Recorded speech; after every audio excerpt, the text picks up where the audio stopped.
এখন the development of new drugs often requires several trials. এখন আমরা এখানে একটা সেন্টেন্স দেখতে পাচ্ছি। এখন কোশ্চেন হচ্ছে যে এই সেন্টেন্সে সাবজেক্ট কোনটা। তো সাবজেক্ট চেনার জন্য আমাদেরকে বাক্যের অর্থের দিকে ভালো করে তাকাতে হবে। যদি আমরা বাক্যের অর্থটা অথবা বাক্যটা আসলে কি বোঝাচ্ছে সেটা যদি আমরা বুঝতে পারি, তাহলে খুব সহজেই আমরা সাবজেক্টটাকে আইডেন্টিফাই করতে পারবো। তো উদাহরণস্বরূপ এখানে দেখা যাচ্ছে যে আমি একটা বাক্য দিয়েছি, the development of new drugs often require several trials. এখন এই বাক্যের অর্থটা আসলে কি? এই বাক্যের অর্থ খুব সিম্পলি যদি আমরা বলি, নতুন নতুন ড্রাগ তৈরির জন্য অনেকগুলো পরীক্ষা বা গবেষণার মধ্য দিয়ে যেতে হয়। তো এখন আপনি একটু চিন্তা করে দেখেন যে কিসের জন্য আপনার অনেকগুলো পরীক্ষার দরকার হয়। এটা কি ড্রাগসের জন্য দরকার হয়? না, দরকার হয় হচ্ছে ডেভেলপমেন্টের জন্য। আর ডেভেলপমেন্ট হচ্ছে একটা সিঙ্গুলার সাবজেক্ট। আর যেহেতু এটা সিঙ্গুলার সাবজেক্ট, তাই এখানে রিকোয়ার বসবে না, এখানে বসবে হচ্ছে রিকোয়ার্স। তো এইভাবে কিছু কিছু বাক্যে আমরা অনেক সময় সাবজেক্ট চিনতে ভুল করে ফেলি। তো সেক্ষেত্রে আমরা সাবজেক্ট চেনার জন্য আমরা যেটা সবচেয়ে মানে আমাদের দেশে বহুল প্রচলিত একটা পদ্ধতি হচ্ছে যে হু অথবা হোয়াট দিয়ে কোশ্চেন করা। আমি যদি হু অথবা হোয়াট দিয়ে কোশ্চেন করি, তাহলে আমরা প্রায়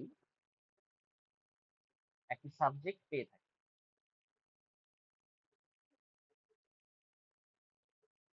কিন্তু কোশ্চেন হচ্ছে যে সব সময় কি এটা প্রযোজ্য কিনা। তো তার আগে আমরা ফার্স্ট অফ অল আমরা এই জিনিসটা আমরা একটু আইডেন্টিফাই করে দিই। যেমন একটা বাক্যে বললাম হি ডিড দ্য ক্রাইম। আরেকটা সেন্টেন্স আমি লিখি,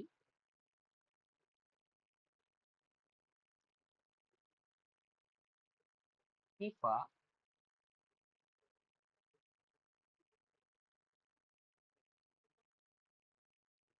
ভিডিও গেমস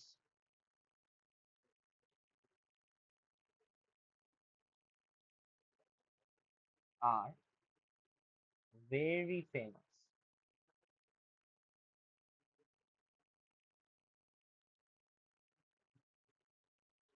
তারপরে বলা যায় যে the car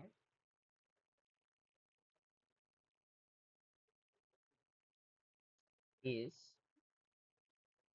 running very fast.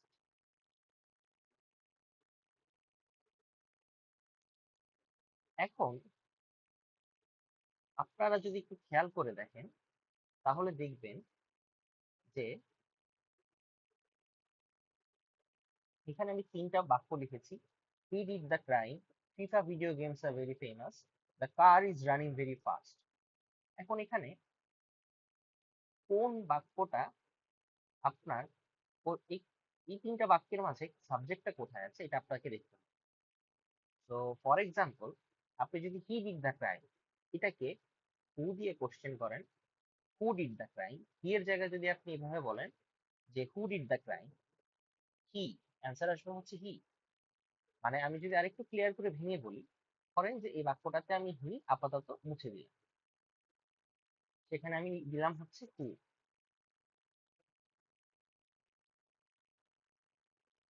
তাহলে হু ডিড দ্য ক্রাইম যদি একটা কোশ্চেন হয়, তাহলে এখানে অ্যান্সার আসবে কি?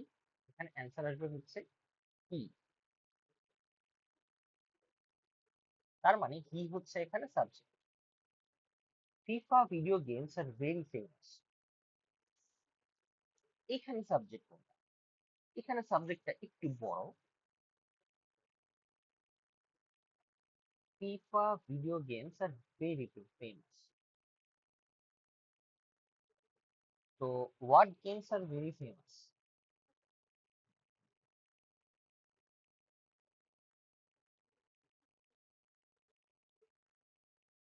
অথবা আমি যদি এখানে কোশ্চেনটা লিখি, তাহলে কোশ্চেনটা হবে হচ্ছে what video games are very famous. তো এটার অ্যান্সার আপনি অবশ্যই বলবেন যে FIFA video games are very famous. আবার আরেকটা যদি দেখি, the car is running very fast. এখানে আপনি যদি এটার এই বাক্যটার ক্ষেত্রে আপনি যদি খেয়াল করেন, তাহলে এটার অ্যান্সার হবে হচ্ছে এরকম,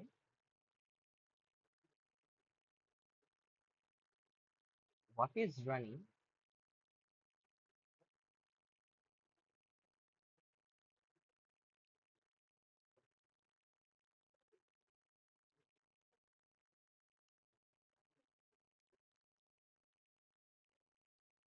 what is running very fast. তাহলে অ্যান্সার আসবে হচ্ছে দ্য কার।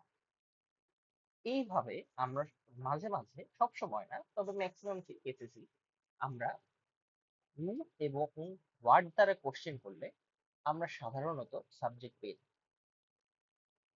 তো সাবজেক্ট চেনার জন্য এটা একটা এটা একটা অ্যাসিড টেস্ট বলা যায়। অ্যাসিড টেস্ট সাধারণত সেই সমস্ত জিনিসগুলোকে বলা হয় যা হচ্ছে খুব দ্রুত গতিতে করা যায়। আপনারা এই ওয়ার্ডটা শিখে রাখেন, অ্যাসিড টেস্ট। তো এই অ্যাসিড টেস্ট নামকরণের কারণটা কি? আপনি যদি অ্যাসিডের মধ্যে লিটমাস পেপার দেন, তাহলে সেটা ব্লু লিটমাস কাগজকে বা ব্লু লিটমাস পেপারকে রেড করে দেয় খুব সাথে সাথে, যার কারণে এটাকে বলা হয় হচ্ছে অ্যাসিড টেস্ট। তো খুব সাথে সাথে যদি আপনি কোনো অ্যান্সার পেতে চান, তাহলে আমরা সাবজেক্ট বের করার ক্ষেত্রে বলতে পারি যে সাবজেক্ট বের করার ক্ষেত্রে এর অ্যাসিড টেস্টটা হচ্ছে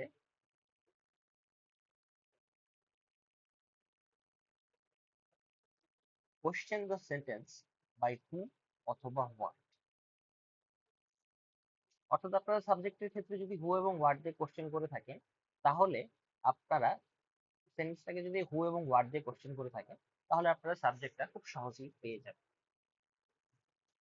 এইবার আসা যাক কখন আপনার সাবজেক্টটাকে আইডেন্টিফাই করা যায়। তো কিছু কিছু ক্ষেত্র আছে, যেমন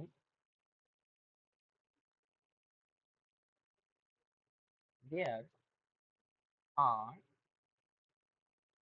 থ্রি স্টুডেন্টস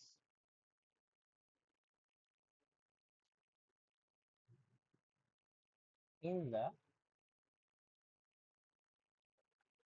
রুম।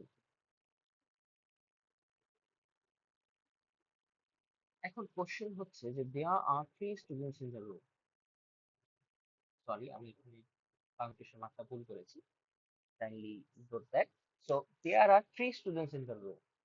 তো এখানে যদি আপনি জিজ্ঞেস করেন what are in the room, এখানে যদি আপনি জিজ্ঞেস করেন যে,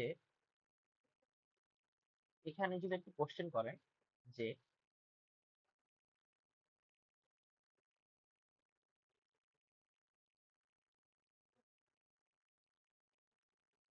what are in the room, তাহলে যেটা হবে যে আপনি এখানে অ্যান্সার পাবেন হচ্ছে স্টুডেন্টস। কিন্তু কোশ্চেন হচ্ছে এখানে কি student subject? The answer is no. এখানে সাবজেক্ট হচ্ছে ট্রি। তো সবসময় যে আপনাকে হু এবং হোয়াট দিয়ে কোশ্চেন করলে আপনার সাবজেক্ট পাওয়া যাবে জরুরি না। বাট এটা একটা অ্যাসিড টেস্ট, এটা এক্সামে আপনি কাইন্ডলি অ্যাপ্লাই করতে পারবেন খুব ইজিলি।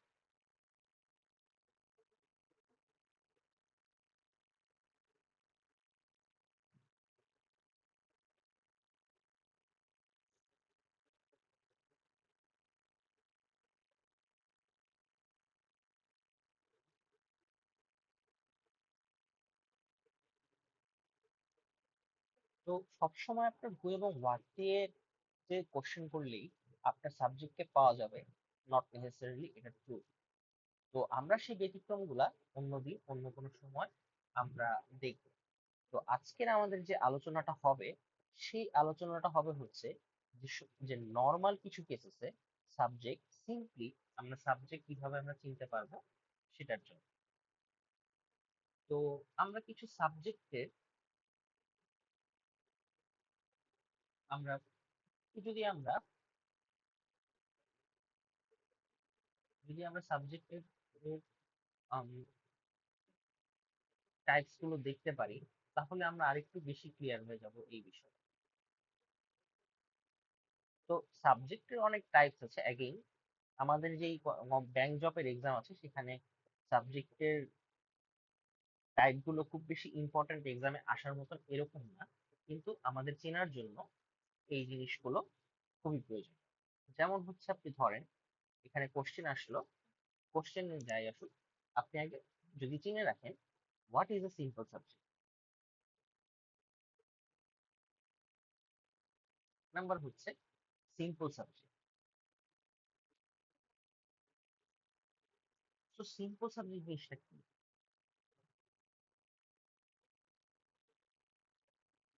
এইটা সিম্পলি জাস্ট এখানে নাউন অথবা হচ্ছে প্রোনাউন থাকবে, এর সাথে কোনো ধরনের মডিফায়ার থাকবে না, বা সিম্পলি একটা নাউন বা একটা প্রোনাউন থাকবে। খুবই ইজি। যেমন ধরেন হচ্ছে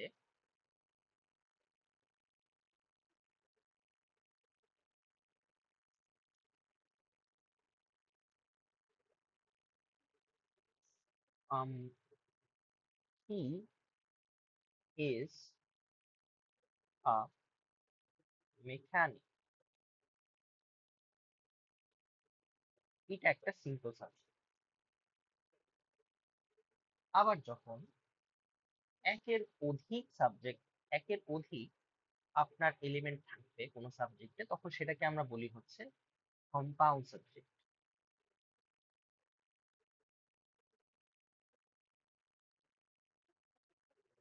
যেমন ধরা যাক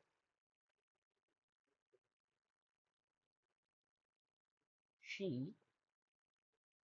and her husband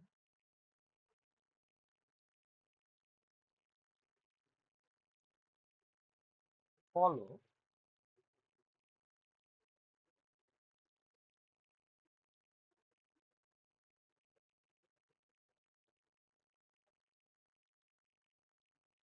scripture।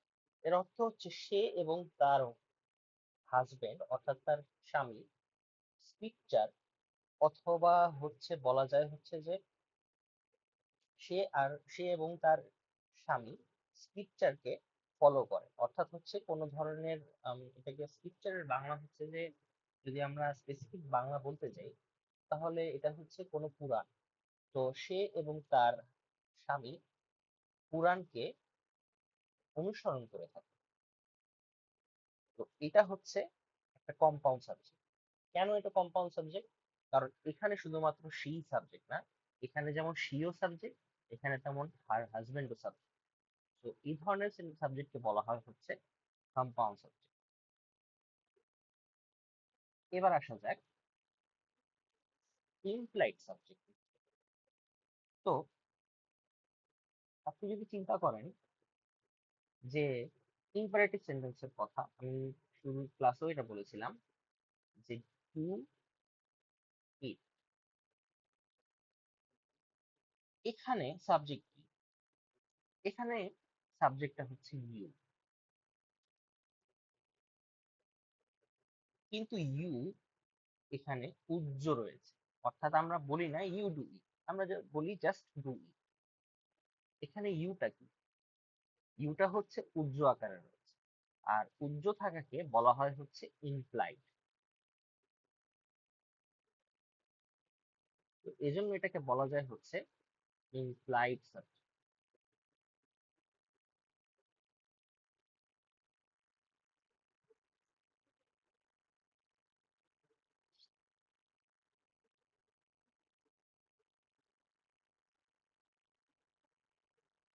তো এছাড়াও এক্সপ্লিটিভ কিছু সাবজেক্ট আছে, ক্লজাল সাবজেক্ট রয়েছে, কিন্তু সেগুলো আমরা যখন সাবজেক্ট ভার্ব এগ্রিমেন্টে যাব, তখন আমরা এগুলো নিয়ে আলোচনা করব।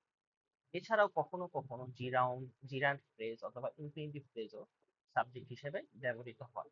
তো এগুলো নিয়ে আমরা বিস্তারিত আলোচনা করব। কিন্তু আজকের ভিডিওর উদ্দেশ্যই হচ্ছে সাবজেক্টকে সঠিকভাবে চেনা। মোস্ট কেসেসে আপনারা এভাবেই সাবজেক্টকে চিনতে পারবেন, এবং এতটুকুই আমাদের নেক্সট ভিডিওর জন্য আপনাকে প্রস্তুত করার আসল উদ্দেশ্য। তো সবাই ভালো থাকবেন, সুস্থ থাকবেন, এবং ফিউচার ফিট একাডেমির সাথে আপনাদের ফিউচার ফিট একাডেমির সাথে আপনাদেরকে থাকার জন্য ধন্যবাদ। Thank you.